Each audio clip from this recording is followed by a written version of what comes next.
بسم اللہ الرحمن الرحیم صلی اللہ علی محمد۔ پاکستان اور دنیا بھر میں لاکھوں دیکھنے اور سننے والوں کو ناہید احمد جیلانی کا سلام۔ ناظرین، آپ کو جیلانی جی یوٹیوب چینل اور فیس بک پیج پر خوش آمدید۔ امید کرتا ہوں آپ جہاں کہیں بھی ہوں گے اپنے اہل خانہ سمیت بخیریت ہوں گے، خوش بھی ہوں گے اور محفوظ بھی۔ ناظرین کرام، اپنی گفتگو کا آغاز کرنے سے پہلے تمام خواتین و حضرات سے یہ گزارش ہے جو ہمارے چینل پہ بھی نئے ہیں وہ جیلانی جی چینل سبسکرائب فرما لیں تاکہ روزانہ آپ تک ہماری نئی ویڈیوز آسانی کے ساتھ پہنچ سکیں۔ بلا تاخیر اپنی گفتگو کا آغاز کرتا ہوں۔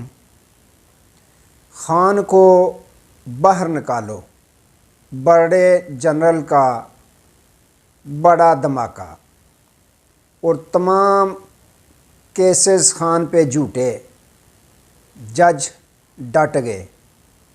بلاول بھٹو خان کے حق میں بول پڑا۔ ان تمام ایشوز پہ میں نے بات کرنی ہے۔ ناظرین کرام، سب سے پہلے بات کر لیتے ہیں پیپلز پارٹی کے چیئرمین بلاول بھٹو زرداری نے آج لاہور میں اپنے عوامی جلسہ سے خطاب کرتے ہوئے یہ کہا کہ مسلم لیگ نون کبھی قبضے کے چکر میں ہوتی ہے لاہور پر، کبھی وسیم اکرم پلس مسلط کر دیا جاتا ہے۔ اس نے کہا کہ پیپلز پارٹی کہ جو چیئرمین تھے ہمارے نانا جان سابق وزیر اعظم ذوالفقار علی بھٹو، انہوں نے باقاعدہ اپنی سیاست کا آغاز لاہور سے الیکشن جیت کر کیا تھا۔ میں بھی لاہور کی سیٹ سے جیت کر وزیر اعظم پاکستان بنوں گا۔ انہوں نے خان کے حق میں بولتے ہوئے یہ کہا، انہوں نے کہا کہ نون لیگ دہشت سے پاکستان تحریک انصاف کے ساتھ انتقام لے رہی ہے۔ ہم یہ برداشت نہیں کر سکتے کہ کسی پارٹی کو اس طرح دبایا جائے، اور نون لیگ یہ چاہتی ہے کہ سارا میدان ہمارے پاس ہو، ہم اکیلے ہی کھیلتے جائیں۔ تو ناظرین کرام، اس طرح ویسے کھیلتے دونوں دوستانہ میچ رہے ہیں۔ اگر دیکھیں تو وزارت خارجہ انہوں نے نمٹائی ہے شہباز شریف کے نیچے۔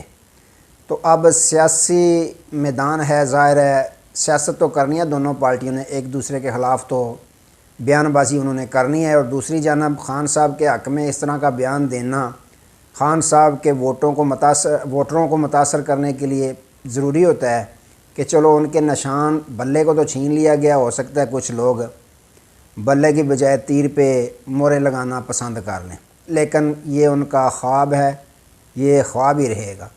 اور ناظرین کرام، اب بات کر لیتے ہیں پاکستان تحریک انصاف کے بانی عمران خان صاحب پہ جو کیس چل رہے تھے۔ ایک تو توشہ خانہ تھا، دوسری جانب جو سائفر کا کیس تھا اس میں اعظم خان صاحب جو پرنسپل سیکرٹری تھے سابق وزیر اعظم عمران خان صاحب کے، انہوں نے جو اگست میں بیان دیا تھا، اب جو انہوں نے 18 جنوری کو بیان دیا ہے اس میں تو زمین و آسمان کا فرق نظر آیا ہے۔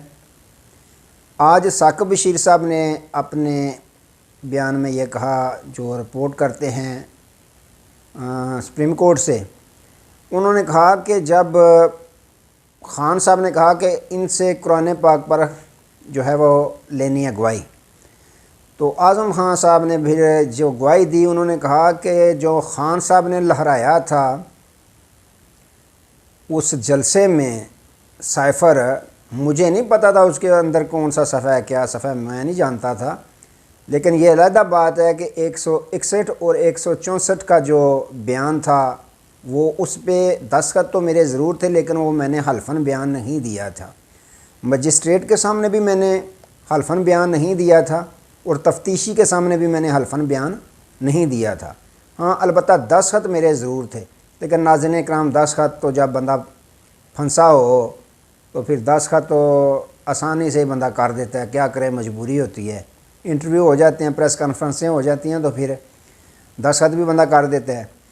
انہوں نے کہا کہ جب یہ سائفر آیا تو میں نے خان صاحب کو جب کاپی کے متعلق اس سائفر کے متعلق بتایا تو خان صاحب پرجوش ہو گئے۔ انہوں نے کہا کہ یہ جو عدم اعتماد کی تحریک چل رہی ہے یہ بھی پاکستان میں جو ہمارے مخالفین ہیں ان کو امریکہ نے مورا بنایا ہے، ان کو استعمال کیا ہے، تو پھر ہم نے یہ فیصلہ کیا کہ ایک میٹنگ بٹھائیں۔ تو اعظم خان صاحب نے کہا کہ میں وزیر خارجہ، سیکرٹری خارجہ اور عمران خان صاحب جو وزیر اعظم تھے، چاروں ہم بیٹھے تو میں نے کہا کہ یہ ڈی کوڈڈ ہوتا ہے تو اس کو آپ نے پبلک میں جو ہے وہ ظاہر نہیں کرنا، بتانا نہیں ہے۔ تو خان صاحب نے اس پہ اتفاق کیا اور بعد میں یہ فیصلہ کیا گیا کہ اس کو وفاقی کابینہ میں رکھیں، وفاقی کابینہ کے سامنے رکھیں کہ یہ معاملہ چل رہا ہے ہمارے ساتھ۔ پھر وفاقی کابینہ میں رکھا گیا اس سائفر کو، تو اس کے بعد فیصلہ یہ ہوا کہ اس پہ جو قومی سلامتی کمیٹی ہے اس کا اجلاس بٹھایا جائے۔ پھر آپ کو پتہ ہے کہ قومی سلامتی کمیٹی کا باقاعدہ اجلاس بیٹھا، اس میں یہ فیصلہ کیا کہ امریکہ سے ہم اس پر احتجاج کریں گے۔ اعظم خان صاحب نے کہا کہ اس جو کاپی تھی سائفر، اصل تو جو تھا وہ تو وزارت خارجہ میں رہتا ہے، وہ تو باہر نہیں نکلتا، کاپی تھی ایک۔ پھر میں نے خان صاحب کو یہ ایک دو دفعہ کہا کہ وہ کاپی مجھے واپس کر دیں، تو خان صاحب نے میرے سامنے ملٹری سیکرٹری اور عملے کو کہا کہ بھائی کاپی نہیں نظر آ رہی، اس کاپی کو تلاش کرو۔ دو تین دفعہ انہوں نے اپنے ملازمین کو کہا کہ کاپی تلاش کرو، کاپی تلاش کرو۔ تو اس بیان سے بھی ظاہر ہو گیا خان صاحب جھوٹ نہیں بول رہے کہ کاپی عملے نے آگے پیچھے کیا، گم کیا، خان صاحب اس میں سچے نظر آ رہے ہیں۔ پھر اس نے کہا کہ 1 سال کے اندر اندر واپس کرنی ہوتی ہے کاپی، جب تک میں نے چارے سنبھالے رکھا مجھے وہ کاپی نہیں ملی، کیونکہ خان صاحب یہ کہہ چکے تھے کہ وہ گم ہو گئی ہے۔ تو میرے سامنے انہوں نے یہ بھی کہا اپنے ملازمین کو کہ اس کو تلاش کرو۔ تو دوبارہ جب تک میں نے چارے سنبھالے رکھا وہ کاپی نہیں ملی۔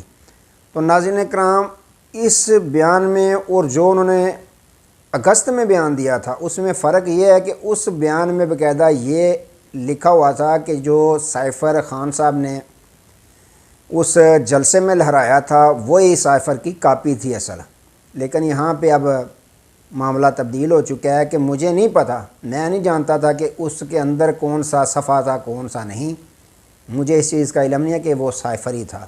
خان صاحب نے لہرایا ضرور تھا لیکن مجھے نہیں علم کہ وہ سائفر تھا یا کیا تھا۔ تو فرق تو پڑ گیا ناظرین اکرام۔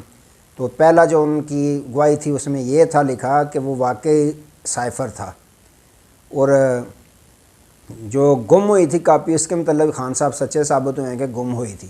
تو ناظرین اکرام، ثاقب بشیر صاحب نے باقاعدہ یہ بھی کہا ہے کہ پھر خان صاحب نے اپنے پرنسپل سیکرٹری جو اعظم خان صاحب ہیں ان کو تھپکی دی۔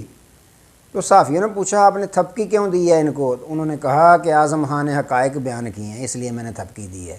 یعنی خان صاحب بھی خوش ہو گئے ہیں کہ انہوں نے سچ بیان کیا ہے کہ جو قومی سلامتی کمیٹی کا اجلاس وہ بھی بٹھایا گیا، 4 لوگوں نے میٹنگ کی، ایسا ہی ہوا، پھر کابینہ میں رکھا گیا یہ معاملہ، ایسے ہی ہوا۔ خان صاحب نے جو لہرایا تھا وہ سائفر نہیں تھا، وہ پتہ نہیں کون سا کاغذ تھا۔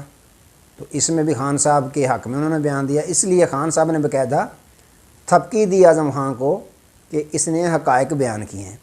تو ناظرین اکرام، اگر کہیں سائفر کیس وہ بھی بڑھ گیا، توشہ خانہ وہ بھی بڑھ گیا، تو آگے اگر دیکھیں تو جو توشہ خانہ چل رہا تھا اور 190 ملین کی جو القادر ٹرسٹ میں کرپشن کا کیس تھا جو سن رہے تھے نائب کے جج محمد بشیر صاحب، یہ وہ جج صاحب ہیں جنہوں نے مریم نواز صاحبہ اور میاں محمد نواز شریف صاحب کو بھی سزا دی تھی 10 سال۔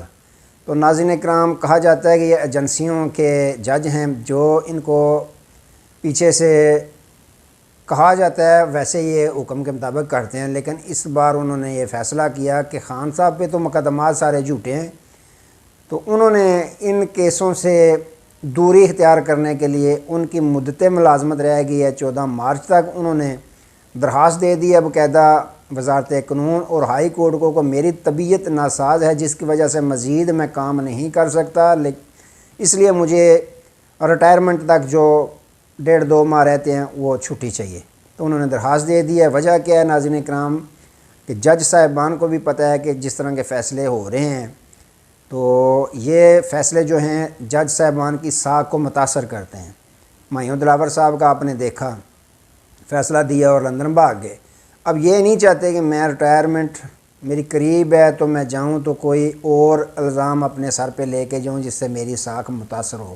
انہوں نے بہتر جانا کہ میں اب چھٹی لے لوں اور اپنی ریٹائرمنٹ تک گھر میں ہی اپنا وقت گزاروں۔ تو ناظرین اکرام، یوں جج صاحب بھی اب ڈٹ گئے ہیں کہ یہ جو اس طرح کے جھوٹے مقدمات ہیں ان میں ہم سزائیں کیسے بلا دیں۔ تو ناظرین اکرام، بڑی خبر یہ ہے کہ جنرل ریٹائرڈ جو ہیں نعیم خالد لودھی صاحب نے باقاعدہ ناظرین اکرام ایک انٹرویو میں یہ کہا ہے کہ پاک فوج اور پاکستانی عوام ایسے ہی ہیں، نہ پاک فوج عوام کے بغیر رہ سکتی ہے، نہ ہی عوام پاک فوج کے بغیر رہ سکتی ہے، اور پاک فوج کو چاہیے کہ عوام کی رائے کا خیال رکھیں۔ جو موجودہ حالات چل رہے ہیں سیاست میں، جتنے بھی سروے ہوئے ہیں، کون سی پارٹی مقبول ترین ہے، یہ بھی پاک فوج کو سارا پتہ ہے۔ تو میں یہ چاہتا ہوں کہ خان صاحب کے ساتھ مذاکرات کیے جائیں، بات چیت کی جائے۔ ویسے بھی ایران کا معاملے میں جو ہے حالات کچھ کشیدہ ہیں، اس لیے الیکشن کو ڈیلے کر دینا چاہیے، ملتوی کر دینا چاہیے کچھ دیر کے لیے۔ خان صاحب کو لیول پلینگ فیلڈ ملنی چاہیے، تو ان کا نشان بھی چھین لیا گیا ہے۔ لیول پلینگ فیلڈ ملنی چاہیے تاکہ ان کو دوبارہ نشان بھی مل جائے، انٹرا پارٹی الیکشن بھی پاکستان تحریک انصاف کروا لے، اس کے بعد الیکشن کروا دیے جائیں۔ تو یوں ناظرین اکرام، یہ سیکٹری دفاع ہیں، سابق سیکٹری دفاع ہیں اور لیفٹیننٹ جنرل ریٹائرڈ ہیں یہ نعیم خالد لودھی صاحب۔ انہوں نے یہ بڑا بیان دیا ہے کہ میں جب تک کوشش کرتا رہوں گا کہ خان صاحب اور اسٹیبلشمنٹ کے درمیان بات چیت کچھ جو ہے وہ مثبت طریقے سے ہو جائے۔ تو انہوں نے کہا کہ خان صاحب کے ساتھ مذاکرات ہونے چاہیے، الیکشن کو ڈیلے کر لینا چاہیے، خان صاحب کو لیول پلینگ فیلڈ ملنی چاہیے، جو عوامی رائے ہے اس کا خیال رکھنا چاہیے۔ تو ناظرین اکرام، یوں بڑے جنرل نے خان صاحب کے حق میں بول دیا ہے کہ خان صاحب کے ساتھ بات چیت ہونی چاہیے۔ تو ناظرین اکرام، آج تک کے لیے اتنا ہی، دوبارہ نئے موضوع کے ساتھ آپ کی خدمت میں حاضر ہوں گے۔ تب تک کے لیے اجازت دیجیے، اپنا بہت سارا خیال رکھیے اور اپنے اس چینل کا بھی۔ اللہ حافظ۔